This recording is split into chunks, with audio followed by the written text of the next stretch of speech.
이번 주도 간략하게 정리를 하겠습니다. 제가 지난주에 꼭지로 말씀을 드렸었던 거는 2차 전지 그리고 2차 전지 반도체 소부장 이런 거 못 봤다고 해서 체념할 필요는 없다. 미중 갈등으로 인해서 중국의 물량 밀어내기가 멈추면은 그동안 침체되었었던 화학이나 철강, 2차 전지 이쪽에 물 들어올 수 있으니까 한번 눈여겨보시라 이렇게 말씀을 드렸었는데 그래도 제 생각보다는 일찍 시나리오가 실현이 됐습니다. 대표적으로 LG화학 사실 실적이 본격적으로 턴어라운드 됐냐 하면 아직 의문부호가 달리긴 하는데 그래도 앞으로 업황이 나아질 거를 생각하고 이제 외국인들도 눈여겨보는 거라고 저는 생각을 하고요. 화학 같은 경우 이렇게 보면은 올해 최고점 정말 멋지다 이렇게 생각할 수도 있는데 사실 뒤로 계속 밀다 보면은 끝이 없이 내렸었죠. 업황 자체가 거의 월 단위로 이렇게 내린 거고요. 이런 산업들의 특징 중에 하나가 약간 굴렁쇠 같아서 한번 굴러가기는 힘든데 굴리면은 또 속도가 붙어서 잘 굴러가는 경향이 있습니다.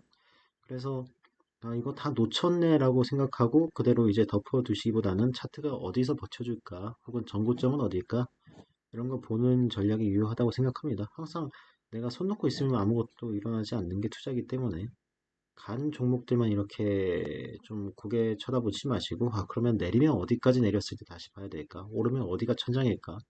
이거랑 연관되는 다른 스몰 캡들은 어떻게 움직일까? 한번 봐주시는 게 좋을 것 같습니다. 네, 코프로도 마찬가지입니다. 2차 전지도 바닥은 쳤다라고 하는 기조가 좀 있는 것 같아요. 역시 화학하고 비슷한 논리라고 저는 생각을 하고요. 이 사실 전고점을 따지는 게 굉장히 좀 무의미할 정도로 그동안 많이 내렸었는데, 이게 소개해드리기가 이걸 반등이라고 하기가 조금 민망할 정도로 이렇게 전고점이 높아가지고 지금 차트에 다 안 나오는데 어, 하나 당부드리고 싶은 거는 나는 그래도 2차 전지에서 제일 좋은 종목을 샀으니까 혹은 화학에서 제일 시총이 큰 종목을 샀으니까 편안한 마음으로 마냥 묻어둬야지 라고 생각을 하고 아무 전략 없이 이렇게 매매를 하면은 조금 긴 휴식기를 거쳐야 될 수도 있습니다. 아시다시피 이런 종목들은 전고점 뚫으면은 좀 더 잘 가는 경향이 있지만 반대로 한번 하락 추세를 타기 시작하면은 그야말로 밑도 끝도 없이 이렇게 횡보 혹은 하락을 하는 경향성이 있습니다. 말 그대로 굴렁쇠예요. 그렇기 때문에 나는 코스닥 잡주하듯이 이렇게 매매를 할 거야. 혹은 나는 그래도 대장주 잘 골라놨으니까 그냥 덮어둘 거야. 요거는 둘 다 맞진 않다고 저는 생각을 하고, 뭐 예컨대 지금 포스코 차트인데, 포스코는 LG화학이나 에코프로 같은 좀 다른 업종들보다는 더 올랐죠. 철강 업종. 그래서 내가 34만 원의 지지를 뚫으면 어떻게 되지? 뭐 저항을 뚫으면 어떻게 되지? 반대로 이거 뚫고 내려오면 어떻게 되지? 나 지금 어디서 샀지? 뭐 일봉 차트 이런데 뭐 주봉이나 월봉 어떠시? 나름대로 전략을 세우는 게 중요합니다. 이제 저는 그래도 코스피가 올해 하반기까지는 꽤 강세일 거라고 생각을 하는 사람 중 하나이기 때문에 무조건 신중한 게 무조건 좋다. 절대 보지 말아라. 주식하면 망한다. 이런 기조 절대 아니지만 그래도 대형주 위주로 이렇게 가기 시작하고 기관 산업 위주로 가기 시작했었을 때 어, 아무 전략 없이 갔다가 고점에서 물리면 좀 더 힘들 수 있으니까 당부차 말씀을 드립니다. 물론 기분은 좋죠. 전략이 이제 실행됐으니까. 그리고 그게 좀 시장에서 작동하면서 좀 소외를 보신 분들이 있으니까 저도 분석했던 사람으로서는 굉장히 뿌듯하지만 그래도 경고의 말씀은 항상 투자에서 멈추면 안 된다는 거 당부드리고 또 부동산은 또 블라인드 그래프 하나 가져왔습니다. 무주택자들은 어떤 심정이냐는 약간 좀 도발적인 제목이죠. 공격성이 조금 있어서 가져와도 되나 싶는데 내용을 보면은 조금 슬픈 내용입니다. LG전자에 다니는 40대 분이 이렇게 좀 블라인드에 작성을 해주신 거고요. 5년 전에 문재인 말 듣고 갖고 있던 집 팔아서 전세 왔다가 기피본 1인이다. 5년 전이면 2020년도죠. 2021년도 정도의 부동산 값이 절정이었으니까 2020년도면은 뭐 나쁘지 않게 팔았다고 볼 수 있겠으나 그래도 그 이후에 워낙 올라가지고 지금 속이 많이 쓰리신 것 같습니다. 그 아파트가 지금 20억대다. 전세 보증금이 7억이다. 간극이 13억 정도 나는데 원망 섞인 말씀을 좀 해주셨습니다. 본인 인생에서 작은 이제 물 건너 간 것 같다라.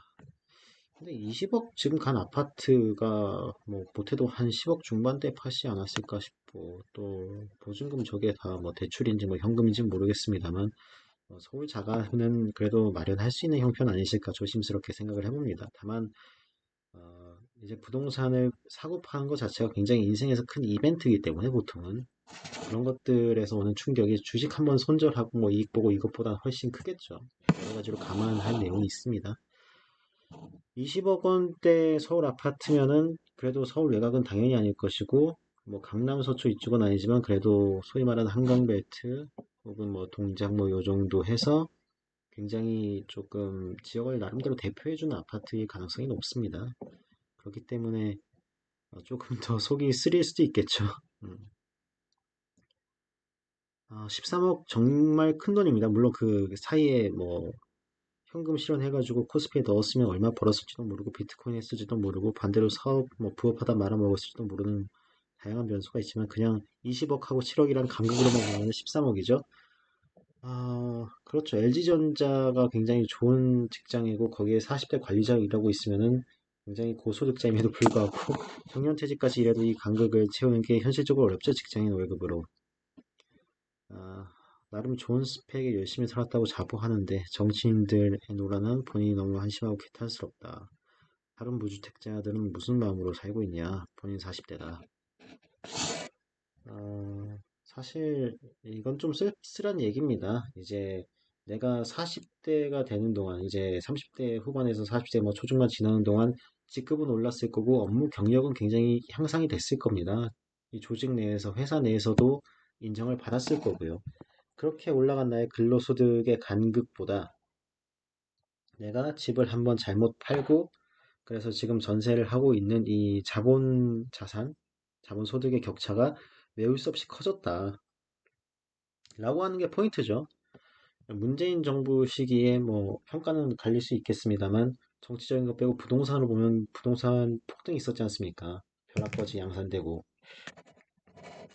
뭐 포모도 계속 일어나고 이런 부작용이 있었기 때문에 이런 피해자들이 생긴 거죠. 그래도 조금 평가할 만한 부분이 있다면 이분 LG전자 다닌 40대잖아요. 그렇기 때문에 뭐 당장 생계가 어떻게 혹은 뭐 인생이 뭐 잘못되고 그런 건 당연히 아니실 거고 당연히 제도권 금융에서 돈 대출 받고 뭐 전세금 마련하고 해가지고 사시는 걸 거고 그리고 이런 좀 가슴 아픈 복귀를 할 수 있다는 것도 대단한 겁니다. 내가 만약에 뭔가 잘못해가지고 큰 손실이 일어났다. 그리고 그것이 나의 온전한 선택으로 인해가지고 생긴 결과다. 그러면 대부분의 사람들은 이렇게 냉정하게 복귀를 못 합니다. 부동산 이 경우로 보면은, 그때 문재인 정부의 정책들은 다 맞는 정책이었는데, 중간에 뭐가 농간을 부려가지고, 그 다음 정부에서 말아먹어서 내가 피해를 보는 거야. 이렇게 자기 기만을 하시는 분도 계시고요. 아니면은 뭐 나오는 뭐 객관적인 지표들 다 있음에도 불구하고 아니야 이 정도면은 그 당시 유동성 어쩔 수 없이 풀었기 때문에 부동산 정책은 실패한 게 아니고 그냥 내가 운이 없었을 뿐이야. 코로나 상황이었기 때문에 그냥 돈을 풀 수밖에 없었어.